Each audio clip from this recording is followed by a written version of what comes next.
राज्यातील 10 महानगरपालिकांच्या निवडणुकांच्या तारखा निवडणूक आयोग थोड्याच वेळात जाहीर करणार आहे। यावेळी जिल्हा परिषद निवडणुकांच्या तारखाही जाहीर होतील। या संदर्भात निवडणूक आयोग थोड्याच वेळात पत्रकार परिषद घेत आहे। यात राज्यातील 10 महानगरपालिका आणि 26 जिल्हा परिषदांच्या निवडणुकांचा कार्यक्रम जाहीर होईल। महाराष्ट्रात महापालिका आणि जिल्हा परिषदांच्या निवडणुकीबाबत कमालीची उत्सुकता आहे। त्यामुळे निवडणूक आयोगाच्या या पत्रकार परिषदेकडे सगळ्यांचंच लक्ष लागलेलं आहे।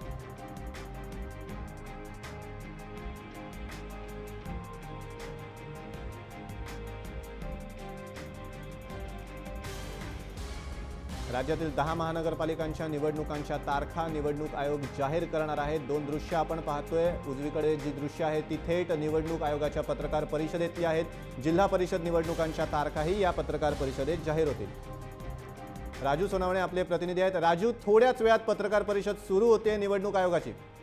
निश्चितपणे अनेक थोड्या वेळामध्ये ही निवडणूक आयोगाची पत्रकार परिषद होणार आहे आणि या पत्रकार परिषदेमध्ये 10 महानगरपालिका आणि 26 पंचायत समितींच्या निवडणुकांच्या तारखा ज्या आहेत ते जाहीर होणार आहे आणि ही घोषणा झाल्यानंतरच आचारसंहिता लागण्याची दाट शक्यता आहे। आचारसंहितेची सुद्धा घोषणा आता होणार आहे। त्यामुळे सगळ्यांचं लक्ष आहे या पत्रकार परिषदेला लागणार आहे। एकूण जर पाहिलं का ह्या 10 महानगरपालिका आहेत त्या महत्त्वाच्या 10 महानगरपालिका आहेत, त्यामुळे सर्वांचं लक्ष लागून राहिलेलं आहे। त्यामुळे सगळ्यात महत्त्वाचं म्हणजे मुंबई महापालिकेचं सगळ्यांचं लक्ष लागलेलं आहे। आता ह्या निवडणुका ज्या आहेत त्या जाहीर होतील आणि नेमकं पक्षांचं कशी समीकरण असणार आहे ते पाहणं महत्त्वाचं राहणार आहे। अनिकेत, नक्की धन्यवाद राजू दिलेल्या माहितीबद्दल। राज्यातील 10 महानगरपालिकांच्या निवडणुकांच्या तारखा निवडणूक आयोग जाहीर करणार आहे।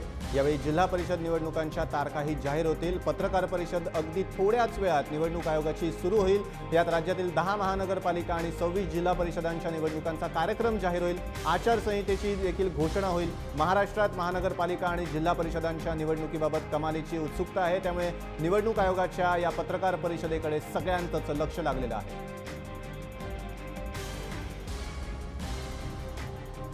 राज्यातील 10 महानगरपालिकांच्या निवडणुकांच्या तारखा निवडणूक आयोग जाहीर करणार आहेत। उजव्या बाजूची जी दृश्य आहेत ती थेट राज्य निवडणूक आयोगाच्या पत्रकार परिषदेतली आहेत। आचारसंहितेची घोषणा होण्याची देखील शक्यता आहे।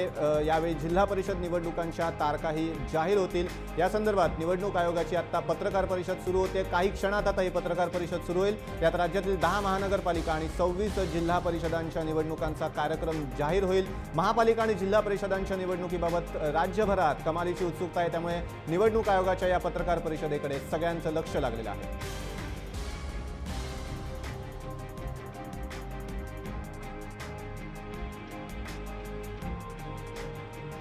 मुख्य निवडणूक अधिकारी जे.एस. सहारिया यांचं आगमन झालेलं आहे। राज्य निवडणूक आयोगाची पत्रकार परिषद उजव्या विंडोमध्ये आपण पाहतोय। 10 महानगरपालिकांच्या निवडणुकांच्या तारखा निवडणूक आयोग आता काही क्षणामध्ये जाहीर करेल। जिल्हा परिषद निवडणुकांच्या तारखाही जाहीर होतील। आचारसंहितेसंबंधी घोषणा होईल। काही क्षणात ही पत्रकार परिषद सुरू होते। 10 महानगरपालिका आणि 26 जिल्हा परिषदांच्या निवडणुकांचा कार्यक्रम जाहीर होईल। महापालिका आणि जिल्हा परिषदांच्या निवडणुकीबाबत राज्यभरात कमालीची उत्सुकता आहे। त्यामुळे आता ही जी पत्रकार परिषद सुरू झालेली आहे त्या पत्रकार परिषदेकडे सगळ्यांचं लक्ष लागलेलं आहे।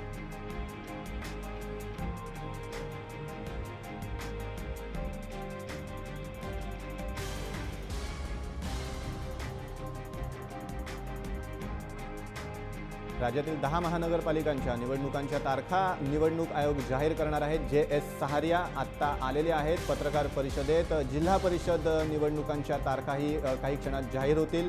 आचारसंहितेसंबंधी घोषणा होईल। त्यामुळे आचारसंहिता आजपासूनच लागू होण्याची शक्यता आहे। राज्यातल्या 10 महानगरपालिका आणि 26 जिल्हा परिषदांच्या निवडणुकांचा कार्यक्रम काही क्षणात जाहीर होईल।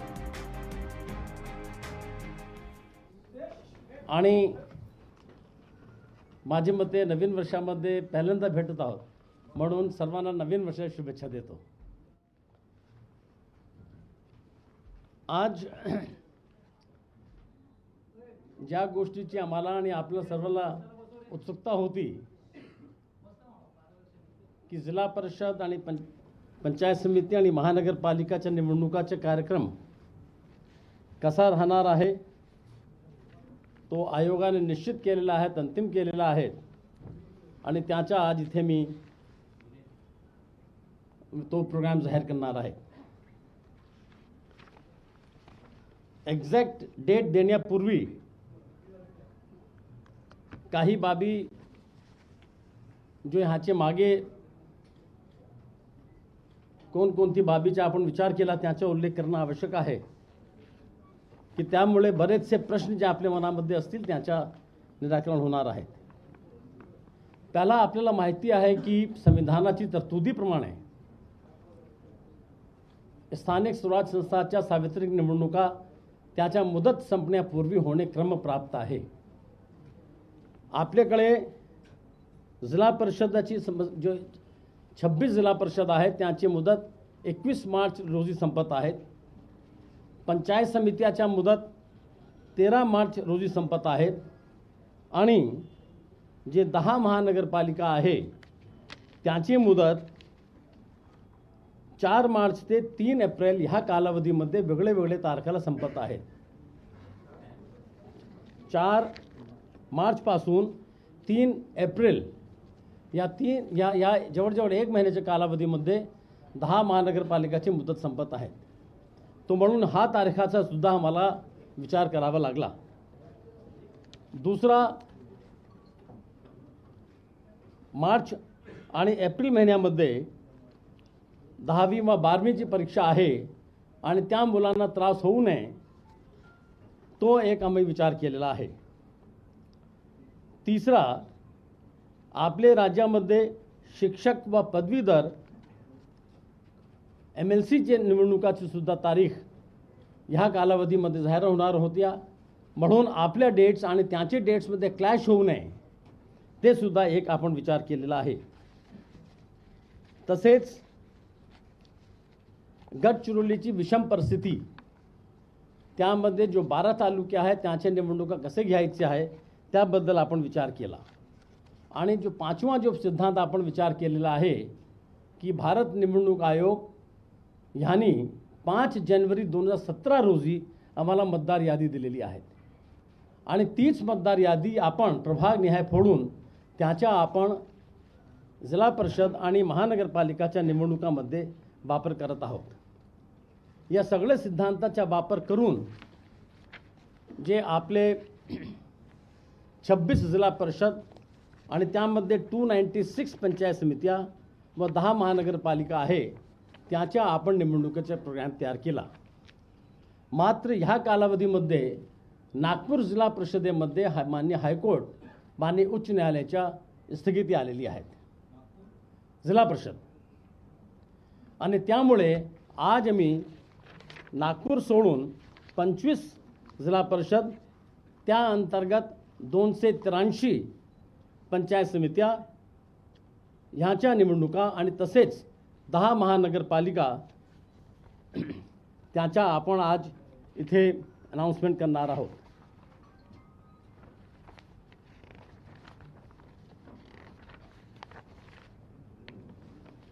आपल्याला माहिती आहे की 25 जिल्हा परिषद कोणकोणते आहेत ते सर्व जिल्हा परिषद जे बघडलेले आहेत ते फक्त सांगतो मी, म्हणजे उरलेले सगळे जिल्हा परिषदाचा समावेश आहे.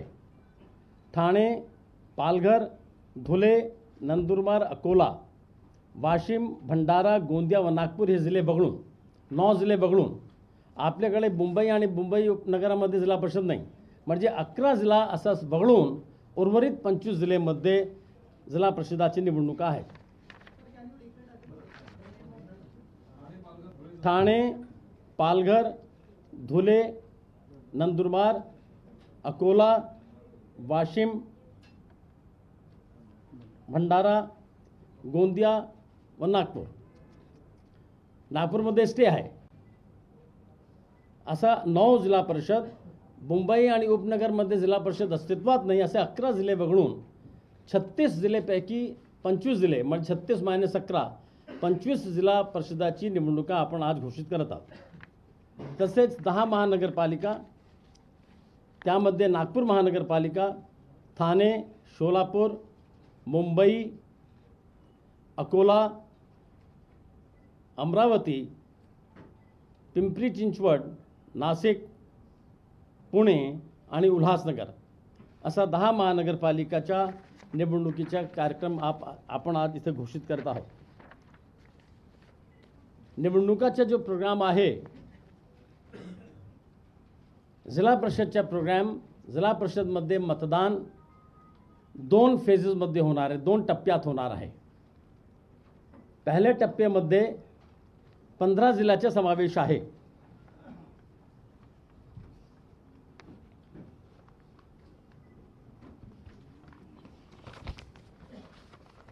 त्यामध्ये औरंगाबाद विभागाचे 8 जिल्हे, औरंगाबाद, जालना, परभणी, हिंगोली, बीड, नांदेड, उस्मानाबाद आणि लातूर. नाशिक विभागाचे 2 जिल्हे, जळगाव आणि अहमदनगर. अमरावती विभागाचे 2 जिल्हे, बुलढाणा आणि यवतमाळ. आणि नागपूर विभागाचे 3 जिल्हे, वर्धा, चंद्रपूर आणि गडचिरोली यांचा समावेश आहे. परत सांगतो मी, औरंगाबाद, जालना, परभणी, हिंगोली, बीड, नांदेड, उस्मानाबाद, लातूर, जळगाव, अहमदनगर, बुलढाणा, यवतमाळ, वर्धा, चंद्रपूर आणि गडचिरोली. गडचिरोलीचे जसं मी सुरुवातीला सांगितलं 2 टप्प्यामध्ये, तो गडचिरोलीचे 12 जे पंचायत समिती आहेत त्यापैकी 8च्या ह्या तारखेला पहिल्या टप्प्यामध्ये. दुसऱ्या टप्प्यामध्ये कोकण विभागाचे रायगड, रत्नागिरी आणि सिंधुदुर्ग. पुणे विभागामध्ये पुणे, सातारा, सांगली, सोलापूर, कोल्हापूर. नाशिकच्या नाशिक डिस्ट्रिक्ट, अमरावती डिस्ट्रिक्ट आणि गडचिरोलीचे उर्वरित 4 पंचायत समित्या. अशा प्रमाणे पहिल्या टप्प्यामध्ये 15 जिल्हे आणि दुसऱ्या टप्प्यामध्ये 11 जिल्हे. मात्र गडचिरोलीच्या दोन्ही टप्प्यामध्ये समावेश आहे. महानगरपालिकाच्या सर्व निवडणुका एकाच टप्प्यामध्ये घेतल्या जाणार आहे. 10चे 10 महानगरपालिका.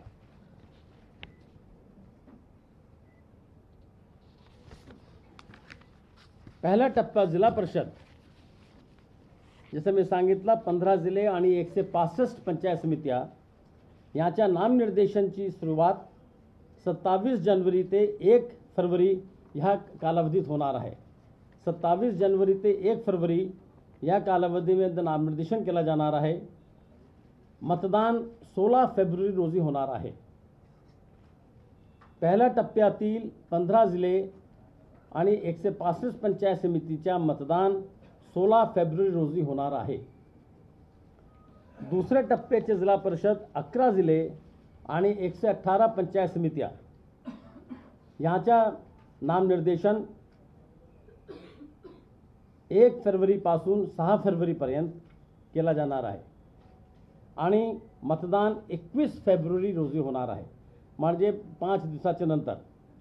पहिला टप्पा 16 फरवरी मतदान, दुसरा टप्पा 21 फरवरी 2017 रोजी मतदान होणार आहे. पहिल्या टप्प्यात जिल्हा परिषद 15 जिल्हे आणि 165 पंचायत समित्या. दुसरा टप्पा 11 जिल्हे आणि 118 पंचायत समित्या.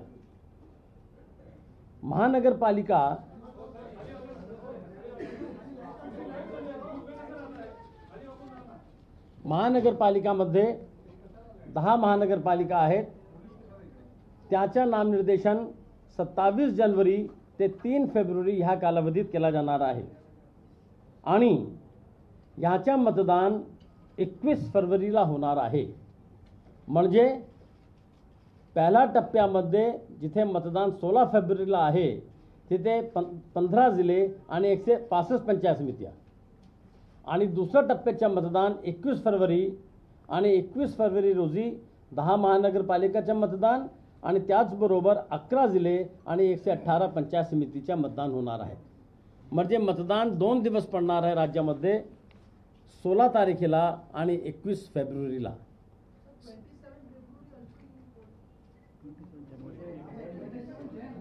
जानेवारी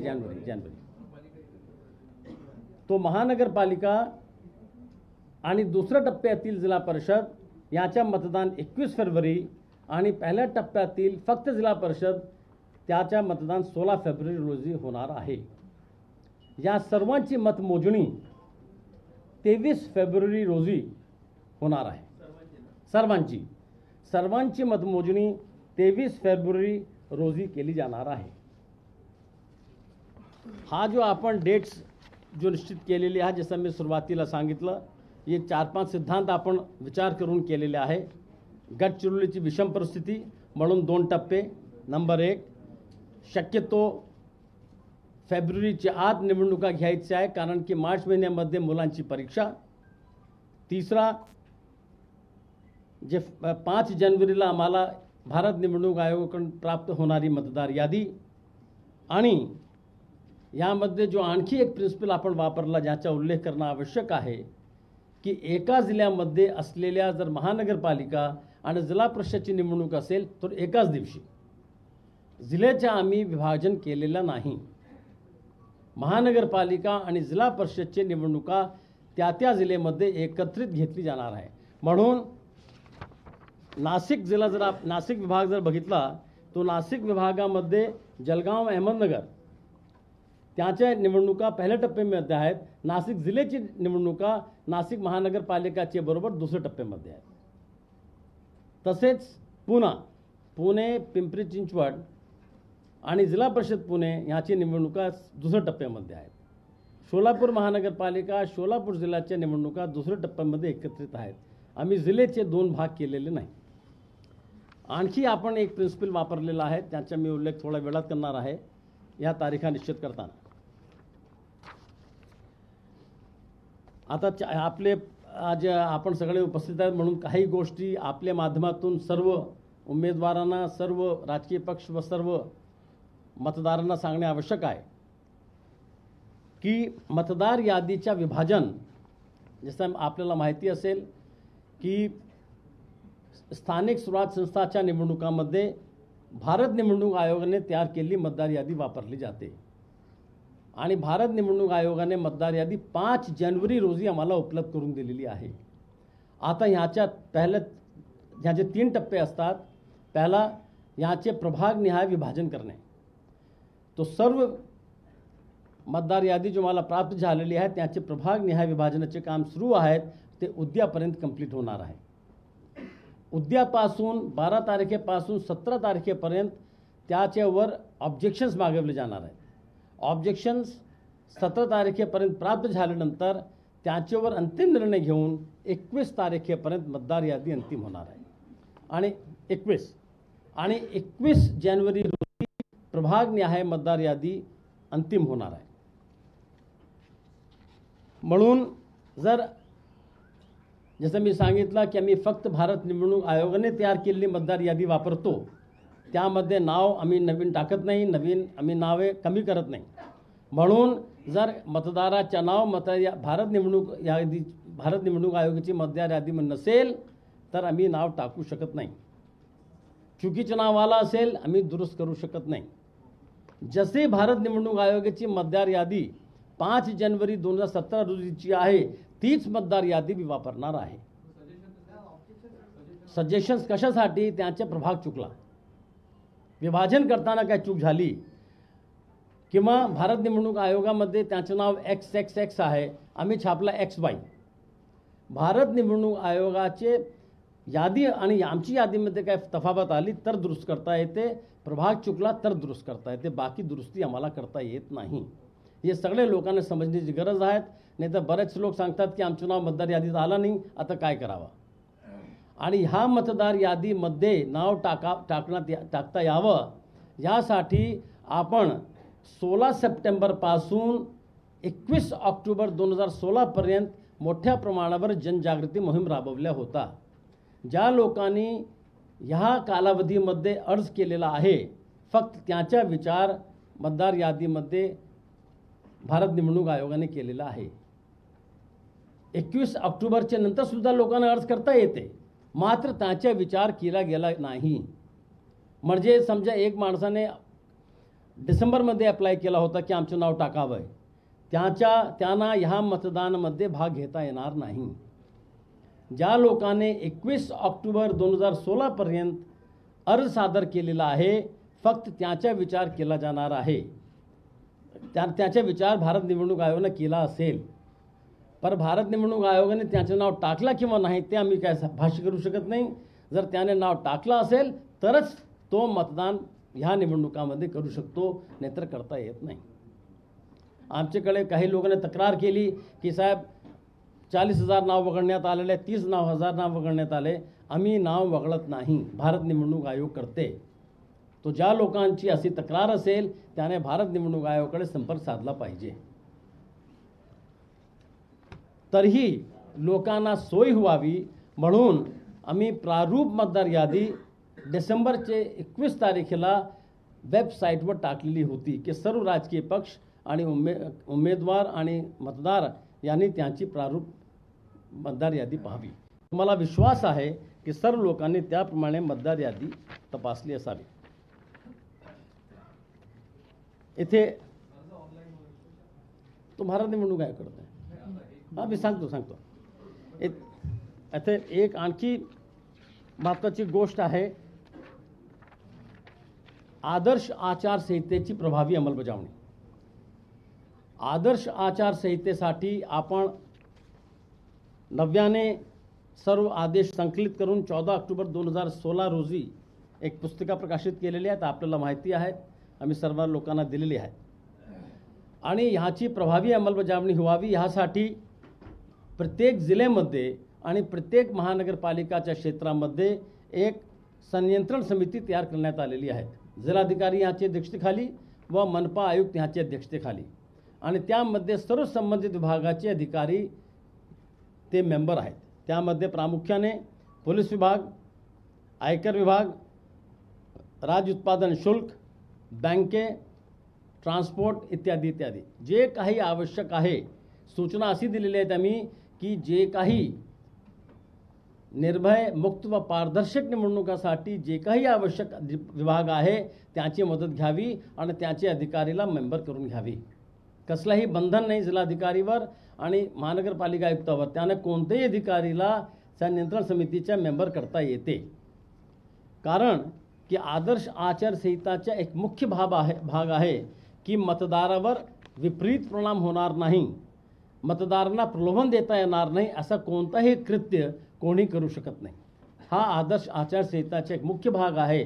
आणि म्हणून यावर नियंत्रण ठेवण्यासाठी आवश्यक ते सर्व अधिकारी, कर्मचारी ज्याच्या त्या जिल्हाधिकारी आणि मनपा आयुक्त वापर करू शकतात. म्हणून आपण सर्व संबंधित अधिकारी यांची मदत घेत आहोत. त्यामध्ये एअरपोर्ट, रेल्वेज, कोस्ट गार्ड इत्यादीची सुद्धा मदत घेत आहोत की समुद्री किनारा आपल्याकडे मोठ्या प्रमाणावर त्याच्यावर गस्त टाकण्यासाठी, फॉरेस्टमध्ये होणाऱ्या अवैध दारूच्या धंद्यावर निगराणी ठेवण्यासाठी फॉरेस्ट डिपार्टमेंट, उत्पादन शुल्क विभाग, अवैध दारू, बँक आणि इन्कम टॅक्स, नगदी रोख वाटप याच्यावर देखरेख ठेवण्यासाठी. अशा प्रकारे आपण आवश्यकतेप्रमाणे सर्व संबंधित विभागाची मदत घेणार आहोत. आणि त्यासाठी जिल्हा स्तरावर आणि मनपा स्तरावर जिल्हाधिकारी यांच्या अध्यक्षतेखाली आणि मनपा आयुक्त यांच्या अध्यक्षतेखाली समिती स्थापन केलेली आहे. ह्या निवडणुकामध्ये कायद्यामध्ये जी दिलेली तरतुदीप्रमाणे प्रचारबंदी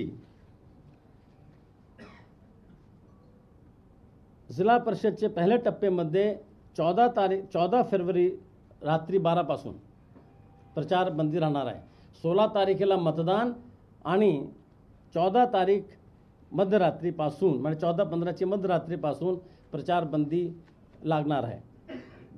दुसऱ्या टप्प्यात जिल्हा परिषदमध्ये 21 तारखेला मतदान असल्यामुळे 19 तारखेच्या मध्यरात्री प्रचारबंदी लागणार आहे. महानगरपालिकामध्ये 19 फेब्रुवारीला 5:30 वाजता संध्याकाळी प्रचारबंदी लागणार आहे, कारण 21 तारखेला मतदान आहे. आचारसंहिता या सर्व क्षेत्रामध्ये आता लागू झालेली आहे. आमचे अनाउन्समेंट चालू आहे. महानगरपालिकामध्ये 19 तारखेला संध्याकाळी 5:30 वाजता आचारसंहिता सर्व जिल्ह्यामध्ये जिथे जिथे जिल्हा परिषदच्या इलेक्शन आहे त्या संपूर्ण जिल्ह्यामध्ये लागलेली आहे.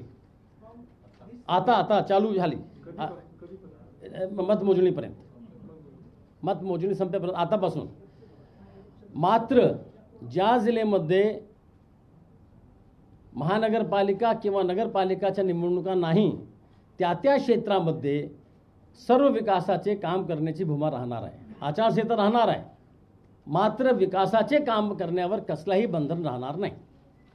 मात्र ज्या ठिकाणी इलेक्शन नाही तिथले लोकप्रतिनिधी किंवा तिथला प्लॅटफॉर्म वापरून कोणत्याही माणसाला कसलाही प्रकारच्या इतर मतदारावर प्रभाव पडेल अशा प्रकारचे घोषणा वेका काम करता येत नाही. उदाहरण द्यायचे असेल, वसई विरार इलेक्शन नाही किंवा सांगली महानगरपालिकामध्ये इलेक्शन नाही, पण सांगली जिल्हा परिषदमध्ये इलेक्शन आहे. तो सांगली महानगरपालिकाच्या क्षेत्रामध्ये सुद्धा आचारसंहिता लागणार आहे. मात्र महानगरपालिकाच्या क्षेत्रामध्ये नियमित विकासाचे कामं करण्यावर कसलंही बंधन राहणार नाही. मात्र सांगली महानगरपालिकाच्या क्षेत्र वापरून सांगली जिल्हा परिषदचे मतदारावर प्रभाव पडेल असं कोणतंही कृत्य करता येत नाही. अशा प्रकारची आपण व्यवस्था केलेली आहे. तसेच जनमत चाचणी आणि एक्झिट पोल ह्याच्यावर 14 फेब्रुवारी मध्यरात्रीपासून बंदी लावण्यात आलेली आहे. जनमत चाचणी आणि एक्झिट पोलवर 14 फेब्रुवारीपासून मध्यरात्रीपासून बंदी लावण्यात आलेली आहे.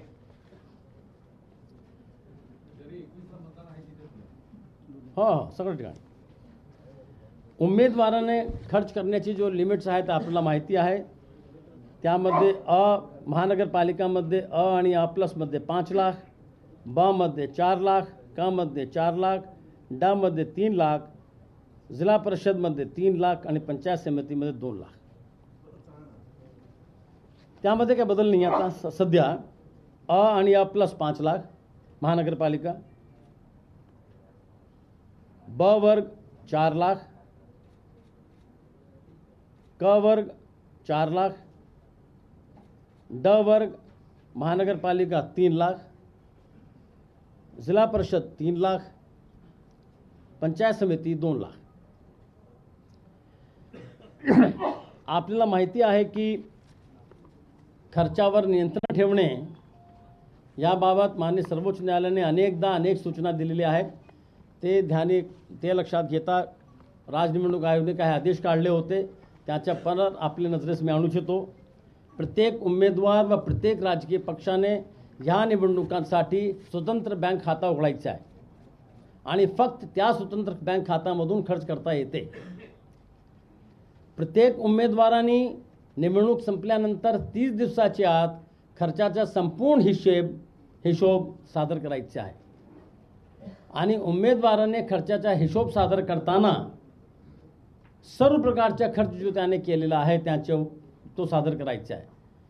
उमेदवाराचा खर्च 3 प्रकारचा असतो.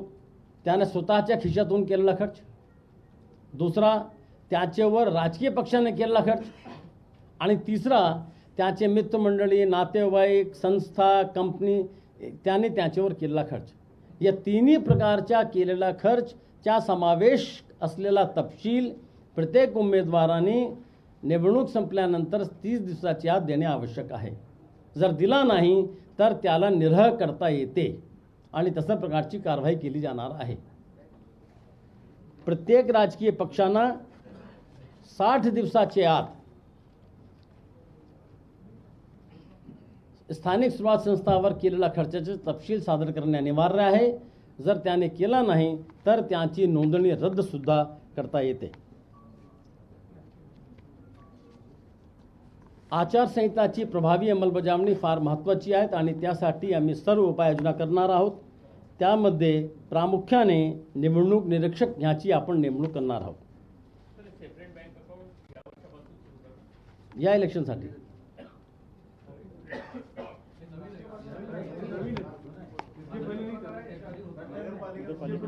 नगरपालिकामध्ये आपण सुरुवात केली होती.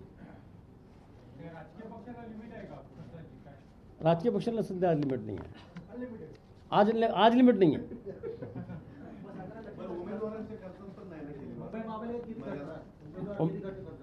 5 लाख सध्या नाही आहे. तुमचे सुझाव असेल तर विचार करू. एक मिनिट मला कंप्लीट करू द्या, कंप्लीट होऊ द्या. नगर परिषदेच्या नुकत्याच झाल्या त्याच्या मी आपल्या माहितीसाठी थोडी माहिती देऊ इच्छितो अत्यंत थोडक्यात.